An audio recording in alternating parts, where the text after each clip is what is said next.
Assalamualaikum warahmatullahi wabarakatuh. Waalaikumsalam warahmatullahi wabarakatuh. Di sini kami kelompok 7 akan membuat podcast mengenai apa itu feminisme dan disorientasi seksual. Sebelum melanjutkan ke podcast, kami ingin berkenalan terlebih dahulu. Perkenalkan, nama saya Tribagus Prayoga sebagai pewawancara.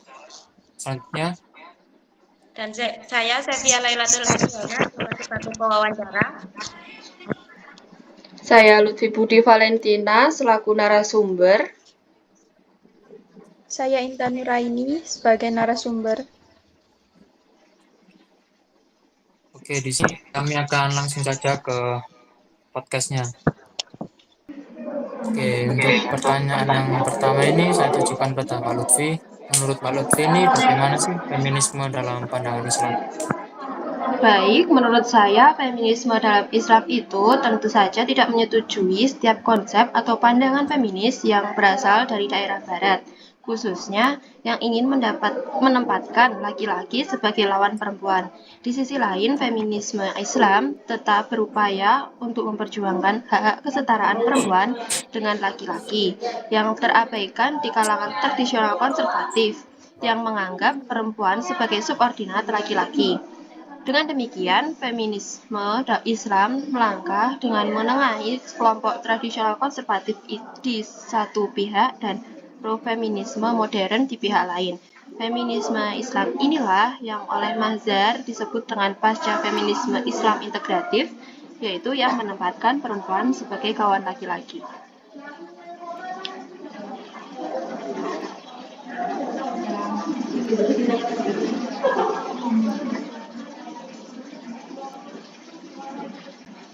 Selanjutnya saya tunjukkan kita. Apakah sih Islam menekankan pada kesetaraan dan keadilan terhadap gender? Jika iya, mengapa masih terjadi feminisme? Pada dasarnya, Islam sendiri menekankan pada kesetaraan dan perempuan, masuk dalam kehidupan pria atau namun dalam kenyataan perempuan lebih dituntut oleh berperilaku demo atau menerima tentang apa yang ditentukan baginya. Sementara laki-laki sebaliknya, yaitu lebih terbiasa dan terlatih untuk melakukan hegemoni dan mengambil keputusan bagi orang lain, khususnya bagi kaum perempuan. Kebiasaan semacam ini terus-menerus diwariskan dari generasi ke generasi.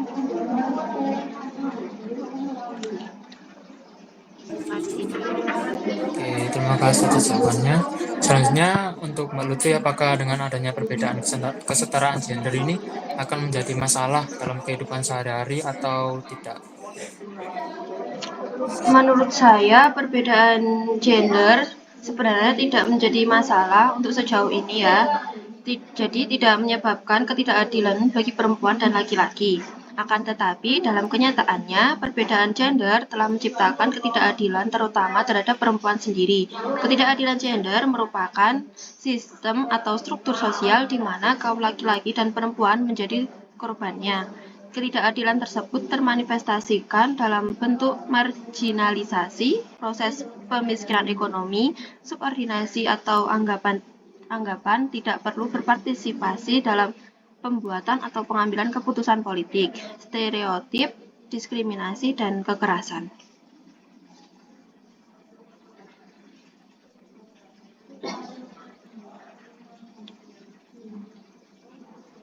Fakta membuktikan bahwa di sebagian besar belahan dunia, termasuk negara-negara Muslim, secara umum perempuan mengalami keterasingan. Menurut Mbak Intan nih, apakah ada kesulitan untuk memunculkan pandangan yang lebih adil dan manusiawi? Berkaca dari fakta-fakta tersebut menjadi sesuatu yang penting buat kita ketika dihadapkan pada tuntutan untuk memahami persoalan perbedaan gender ini secara proporsional, sehingga diharapkan muncul pandangan-pandangan yang lebih adil dan manusiawi. Akan tetapi, memahamkan persoalan-persoalan gender beri Berikut implikasinya ke tengah-tengah masyarakat benar-benar menghadapi kesulitan yang luar biasa, terutama ketika harus berhadapan dengan pemikiran keagamaan. Lebih lagi apabila pemikiran keagamaan ini disampaikan oleh kalangan yang dipandang sebagai pemilik otoritas kebenaran. Kesulitan lebih jauh lagi apabila ketika pemikiran agama ini telah menjadi keyakinan keagamaan dan diyakini sebagai agama itu sendiri. Terima kasih. Untuk selanjutnya untuk Mbak Lutfi itu ada nggak sih perbedaan wanita zaman dulu dan zaman sekarang? Menurut saya, pada zaman dahulu itu wanita di mata orang-orang Yunani derajatnya sangatlah rendah. Seringkali dilecehkan atau diejek dan dikatakan bahwa kaum wanita sebagai najis dan kotoran dari perbuatan setan. Namun, untuk sekarang derajat wanita dan laki-laki itu sama menjadi makhluk yang mulia dan terhormat. Dan seperti kata Raden Ajeng Kartini, kaum wanita diberi kebebasan untuk menuntut ilmu, bersekolah, dan melakukan peran-peran sosial yang ada di lingkungannya. Kira-kira seperti itu yang pengetahuan yang saya tahu. Oke, terima kasih. Selanjutnya, Sevia. Apakah Mbak Intan bisa menjelaskan persamaan laki-laki? Di dalam Al-Quran sudah menegaskan bahwa laki-laki dan perempuan memiliki kesetaraan di hadapan Allah dalam banyak hal. Meskipun memiliki perbedaan peran yang spesifik. Dijelaskan di dalam surat An-Nisa ayat 4 yang sama. Interpretasi tentang kesetaraan ini dapat bervariasi tergantung konteks dan tafsir yang digunakan.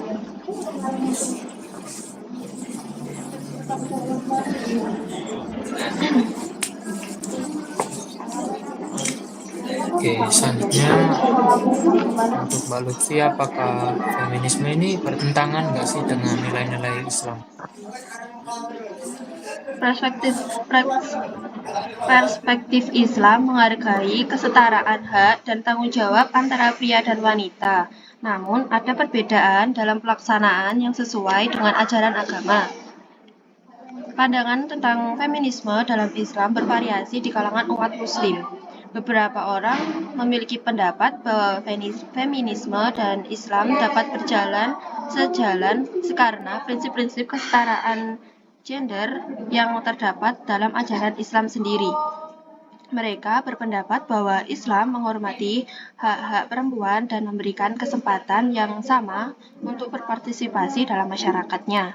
Namun, ada juga yang berpendapat bahwa beberapa aspek feminisme bertentangan dengan ajaran Islam. Misalnya, beberapa feminis mengkritik ajaran Islam tentang peran gender yang tradisional, seperti peran perempuan dalam keluarga atau pakaian yang dianjurkan untuk perempuan. Mereka berpendapat bahwa hal-hal ini membatasi kebebasan dan kesetaraan perempuan. Pentingnya untuk diingat bahwa pandangan tentang feminisme dan Islam dapat berbeda-beda di kalangan umat Muslim. Ada banyak interpretasi yang mungkin berbeda tentang ajaran Islam dan bagaimana hal itu berhubungan dengan isu-isu gender tersebut. Oleh karena itu, tidak dapat disimpulkan secara umum bahwa feminisme bertentangan dengan Islam atau sebaliknya.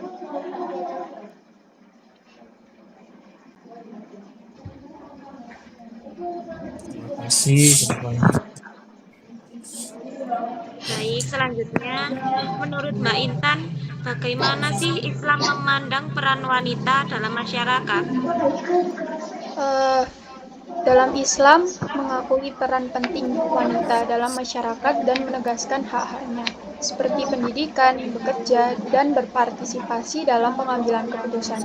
Dalam Islam, peran wanita dalam masyarakat dianggap sangat penting dan dihormati. Islam mengajarkan bahwa wanita dan pria memiliki hak dan tanggung jawab yang sama dalam menjalani kehidupan. Meskipun perbedaan-perbedaan tertentu yang didasarkan pada perbedaan biologis dan peran yang diberikan oleh Allah. Dalam Islam, wanita memiliki hak-hak dasar yang dijamin, seperti hak untuk mendapatkan pendidikan, hak untuk memiliki dan mengelola harta benda, hak untuk bekerja, hak untuk berpartisipasi dalam kehidupan politik dan sosial, serta hak untuk mendapatkan perlindungan dan keadilan. Namun, di dalam Islam juga mengatur peran-peran khusus yang diharapkan dari wanita dalam masyarakat. Salah satunya yaitu peran utama wanita dalam Islam adalah sebagai ibu dan istri yang bertanggung jawab atas keluarga dan rumah tangganya. Islam menghargai peran ini sebagai tugas mulia dan memberikan wanita hak-hak dan perlindungan khusus dalam konteks ini. Selain itu, Islam juga menghormati peran wanita dalam masyarakat sebagai anggota masyarakat yang aktif dan berkontribusi. Wanita dalam Islam diberikan kebebasan untuk berpartisipasi dalam kegiatan sosial, ekonomi, dan politik, selama tidak bertentangan dengan prinsip-prinsip agama. Penting untuk dicatat bahwa interpretasi dan praktik Islam dalam hal peran wanita dapat bervariasi di berbagai budaya dan konteks sosial. Ada perbedaan pendapat di kalangan umat muslim tentang bagaimana peran wanita harus dijalankan dalam masyarakat.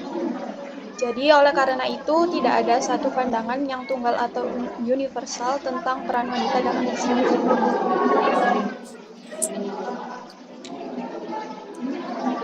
Oke, untuk dari Mbak Lutfi sendiri nih, bagaimana sih Islam mengatasi disorientasi seksual? Islam pada dasarnya itu mendorong pemeliharaan moralitas seksual melalui ketentuan pernikahan untuk menjaga batasan-batasan pergaulan dan melakukan pentingnya kepatuhan terhadap norma-norma agama. Dalam Islam, disorientasi seksual seperti homoseksualitas dianggap sebagai perbuatan yang bertentangan dengan ajaran agama Islam. Di agama Islam sendiri mengajarkan bahwa hubungan seksual hanya diperbolehkan antara suami dan istri yang sah dalam ikatan pernikahan yang diakui oleh agama. Dalam pandangan Islam, homoseksual dianggap sebagai perbuatan yang melanggar tatanan alam dan perintah Allah SWT. Di dalam Al-Quran dan hadis mengutuk perbuatan homoseksual dan menganggap sebagai dosa. Namun, penting untuk dicatat bahwa Islam mengajarkan untuk membenci dosa, bukan individu yang melakukan dosa. Setiap individu sendiri, termasuk mereka yang mengalami disorientasi seksual, dihormati sebagai manusia dan diberikan hak-hak dasar. Dalam Islam, individu yang mengalami disorientasi seksual diharapkan untuk menahan diri dan menghindari perbuatan yang bertentangan dengan ajaran Islam. Islam mendorong individu untuk mencari pertolongan dan dukungan dalam menjalani kehidupan yang sesuai dengan ajaran agamanya. Penting untuk diingat bahwa sikap dan perlakuan terhadap individu yang mengalami disorientasi seksual dapat bervariasi di kalangan umat muslim. Beberapa komunitas Islam mungkin lebih terbuka dan inklusif dalam menyikapi isu-isu yang beredar saat ini. Sementara yang lain mungkin lebih konservatif ya. Oleh karena itu, penting untuk memahami bahwa pandangan dan pendekatan terhadap disorientasi seksual dalam Islam dapat berbeda-beda.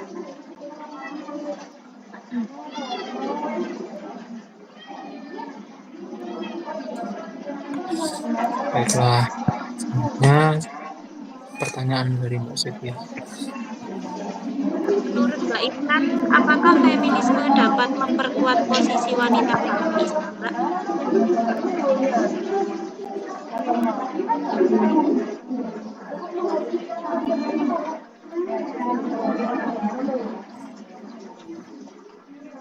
Mohon maaf, Saudara Intan, mikrofonnya belum on ya.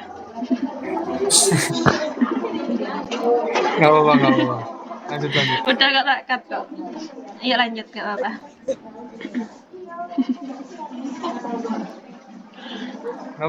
Nggak usah di-cut. Makasih. Tapi nggak mungkin juga aku salah makan. Mohon maaf Tapi ya, nggak mungkin juga aku salah Jawaban saya, mungkin beberapa orang berpendapat bahwa feminisme dapat memperkuat posisi wanita dalam Islam dengan mengadvokasi hak-hak wanita, termasuk hak pendidikan, kesehatan, pekerjaan, dan partisipasi politik. Nggak rapat gitu ya. Mereka berpendapat bahwa prinsip-prinsip kesetaraan gender yang dianut oleh feminisme sejalan dengan nilai-nilai Islam yang mendorong keadilan dan kesetaraan. Namun, ada juga pandangan yang berbeda di kalangan umat Muslim. Udah 14 menit. Beberapa orang berpendapat bahwa feminisme sekuler bertentangan dengan ajaran Islam karena menolak peran tradisional yang ditetapkan untuk wanita dalam agama. Mereka berpendapat bahwa Islam telah memberikan hak-hak dan perlindungan bagi wanita, dan bahwa perubahan yang diperlukan dapat dicapai melalui interpretasi yang lebih inklusif terhadap ajaran Islam. Penting untuk diingat bahwa pandangan tentang feminisme dalam Islam dapat bervariasi di antara individu dan kelompok. Beberapa orang mungkin menggabungkan prinsip-prinsip feminisme dengan keyakinan Islam mereka, sementara yang lain mungkin menolaknya sepenuhnya. Diskusi dan dialog yang terbuka dapat membantu memahami perspektif yang berbeda dan mencari cara untuk memperkuat posisi wanita dalam konteks agama dan budaya mereka.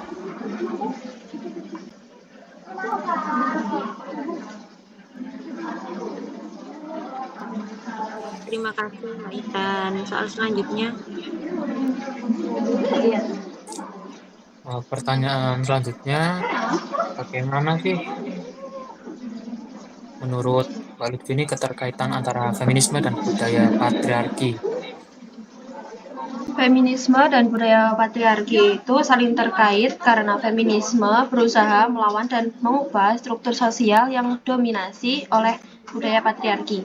Budaya patriarki sendiri adalah sistem sosial yang memberikan kekuasaan dan kontrol yang lebih besar kepada laki-laki daripada ke perempuan, serta menempatkan nilai-nilai maskulinitas di atas femininitas. Feminisme menentang dan mengkritik budaya patriarki dengan tujuan mencapai kesetaraan gender. Gerakan feminis berusaha untuk mengidentifikasi, mengungkap, dan mengatasi ketidakadilan dan ketimpangan yang dialami oleh perempuan dalam berbagai aspek kehidupan, termasuk dalam bidang politik, ekonomi, sosial, dan budaya.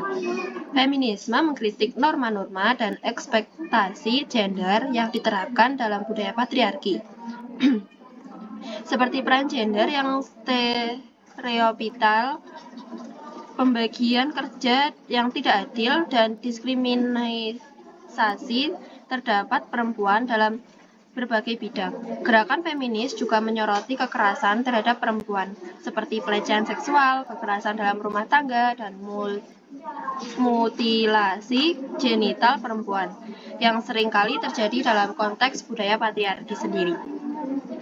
Dengan mengidentifikasi dan menantang budaya patriarki, feminisme berusaha untuk menciptakan perubahan sosial yang lebih adil dan setara bagi semua individu tanpa memandang jenis kelamin. Feminisme juga berupaya untuk memperluas pemahaman tentang gender dan mengakui keragaman pengalaman dan identitas perempuan.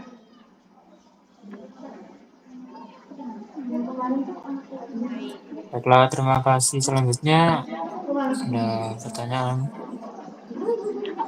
Kesetaraan gender bukan berarti sama kan ya, Mbak Intan?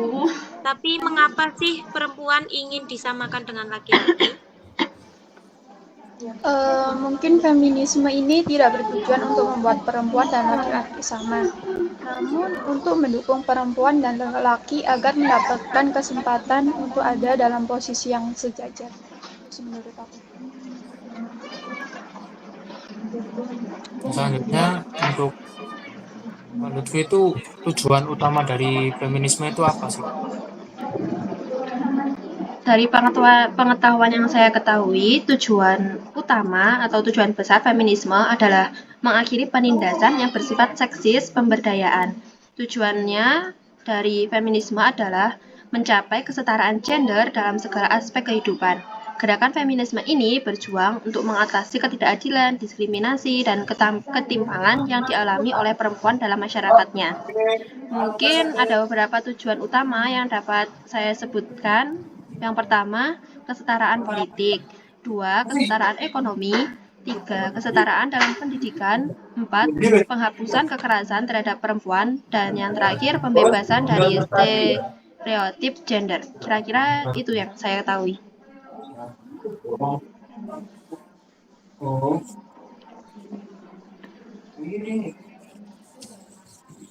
Sekarang saya mau tanya kepada Mbak Lutfi, bisa kan ya? Boleh ya? Boleh.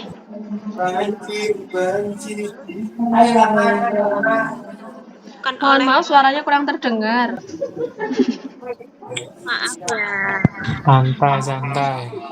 Apa nggak? Menurut Mbak Lutfi, apakah feminisme hanya diperuntukkan hanya untuk perempuan saja? Menurut saya tidak ya, karena banyak orang laki-laki yang berkontribusi dalam memperjuangkan kesetaraan gender tersebut. Jadi banyak definisi dan tujuan pada dasarnya sama, yaitu mengembalikan emansipasi perempuan melalui upaya pemberdayaan. Terima kasih Mbak Lutfi. Oke, tadi kan udah dari Sevia nanya Mbak Lutfi kan. Sekarang aku gantian nanya ke Mbak Intan. Boleh, Untuk boleh. pertanyaan pada Mbak Intan ini, apa sih disorientasi seksual itu?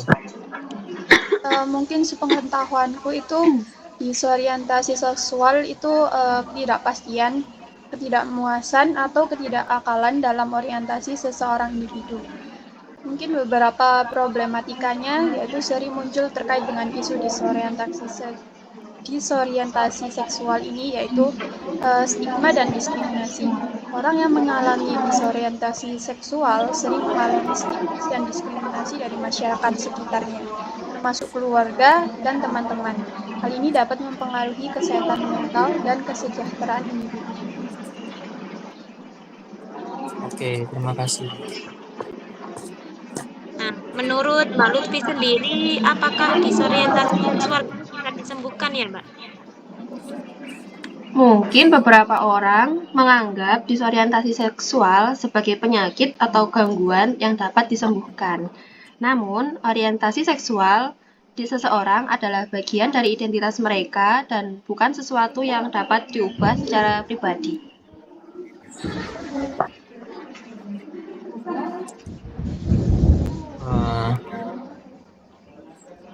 Selanjutnya, bagaimana sih tafsir agama membahas tentang disorientasi seksual ini?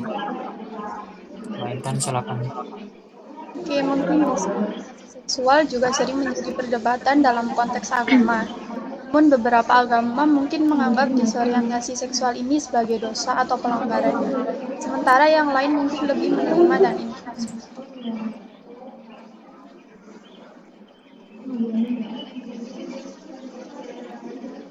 Menurut Mbak Lutfi, bagaimana seseorang bisa mengakses orang yang mengalami disorientasi seksual ke layanan kesehatan? Baik, orang yang mengalami disorientasi seksual mungkin mengalami kesulitan ya dalam mengakses layanan kesehatan dalam masyarakat. Karena mengakses layanan kesehatan yang aman dan terpercaya, hal ini dapat mempengaruhi kesehatan fisik dan mental mereka. Jadi bisa melalui layanan masyarakat. Seperti itu.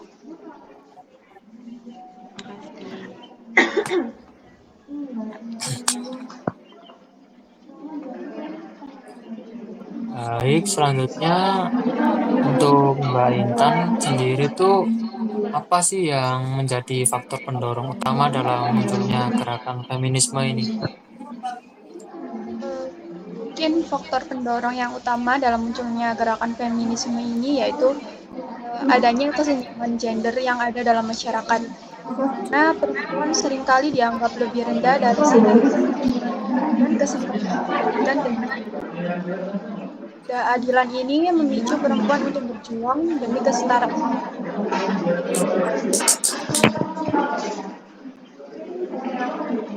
Terima kasih. Apakah Mbak Lutfi bisa menyebutkan apa saja sih problematika yang dihadapi oleh perempuan dalam kesetaraan gender? Untuk ini saya tidak bisa menyebutkan secara valid ya, jadi beberapa problematika yang dihadapi oleh perempuan dalam masyarakat terkait kesetaraan gender antara lain kesenjangan upah, kekerasan terhadap perempuan, keterbatasan akses terhadap pendidikan dan pekerjaan, serta stereotip gender yang membatasi perempuan dalam mencapai potensi penuh mereka. Seperti pertanyaan sebelumnya yang sudah saya jawab, jawabannya sama. Baik, terima kasih. Mungkin memang sama ya intinya. Iya. Mbak Lutfi kenapa ketawa-ketawa? Karena saya menjawab soal yang sama. Oke, selanjutnya untuk Mbak Intan itu bagaimana sih feminisme berkontribusi dalam mengatasi problematika tersebut? Dari problematika yang telah disampaikan oleh Mbak Lutfi sendiri, mungkin gerakan feminisme ini berkontribusi dalam mengatasi problematika tersebut dengan memperjuangkan kesetaraan gender melalui pendidikan, kesadaran, dan perubahan sosial. Feminisme juga mendorong adanya kebijakan yang melindungi hak-hak perempuan, yang melawan kekerasan terhadap perempuan dan mendorong kesetaraan upah. Baik, ini videonya akan berhenti setelah 15 menit. Oke, lanjut aja, nggak apa-apa, lanjut aja. Sebentar. Aduh, hilang. Sudah, boleh pertanyaan selanjutnya? Baik, pertanyaan selanjutnya. Menurut Mbak Lutfi, si peran media dalam membentuk persepsi masyarakat terhadap feminisme? Media memiliki peran penting dalam membentuk persepsi masyarakat terhadap feminisme seperti yang tadi, karena ada media yang terkait dengan kesetaraan gender tadi, dapat dijelaskan bahwa media dapat mempengaruhi cara pandang masyarakat terhadap isu-isu feminisme melalui representasi yang akurat dan positif tentang perempuan, serta melalui pemberitahuan dan pemberitaan yang mendukung kesetaraan gender dan hak-hak perempuannya.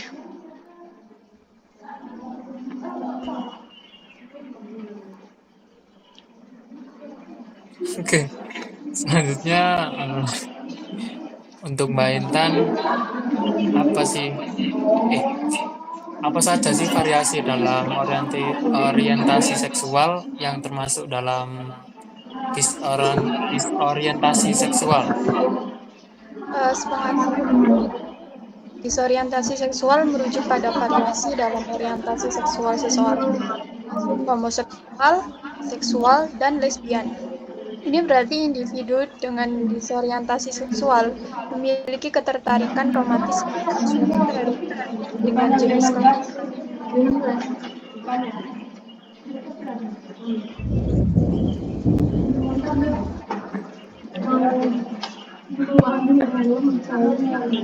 Apa saja sifat dan diskriminasi yang dihadapi oleh individu dengan disorientasi seksual? Individu dengan disorientasi seksual sering menghadapi stigma, diskriminasi, dan kekerasan berbasis homofobia dan transfobia. Mereka mungkin menghadapi penolakan dari keluarga, teman, atau masyarakat umum, serta mengalami kesulitan dalam mendapatkan akses yang sama terhadap pekerjaan, pendidikan, dan layanan kesehatan.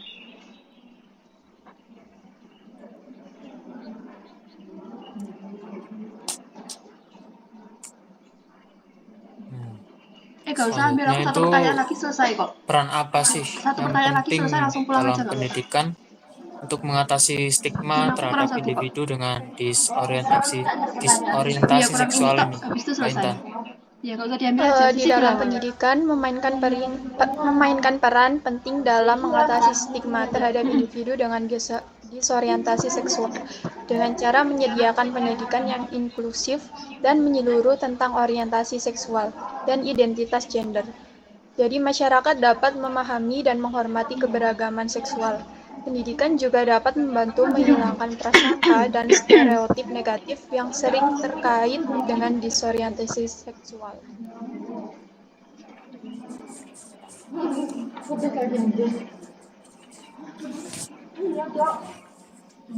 Sekarang apa sih yang dapat dilakukan oleh pemerintah dan lembaga terkait individu orientasi seksual?